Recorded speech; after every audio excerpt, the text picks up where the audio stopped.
বিসমিল্লাহির রহমানির রহিম। আসসালামু আলাইকুম আপনাদের সবাইকে। আপনারা সবাই কেমন আছেন? আশা করি ভালো আছেন। আমি আলহামদুলিল্লাহ ভালো আছি। তো আজকে আমি হঠাৎ করে প্ল্যান হলো, চলে এসেছিলাম মিনি কক্সবাজার। এটা তো সবাই চিনেন। তো দেখেন এখানে পিছনে একটা নদী দেখা যাচ্ছে।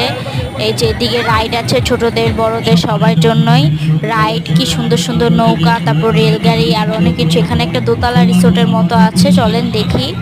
এই যে এখানে হচ্ছে খাওয়া দাওয়া এখনো শুরু হয়নি, পরে হয়তো শুরু করবো। আর এখানে হচ্ছে কিছু গেম জোন আছে, আমি দেখাবো। এই যে এখানে হচ্ছে মেশিন দিয়ে যে যে পুতুল করে না ওইটা।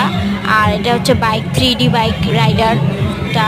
তারপর এখানে হচ্ছে আরেকটা ওই যে চকলেট উঠাবে বাস্কেটে এগুলি। আর এখানে হচ্ছে পুতুলেরটা আমি ট্রাই করিনি, আমার খুব একটা ইচ্ছা ছিল না, এর জন্য করিনি। তো আপনাদের জিনিসটা আপনাদের সাথে শেয়ার করলাম। তো আজকের জন্য এতটুকুই। আসসালামু আলাইকুম, আল্লাহ হাফেজ।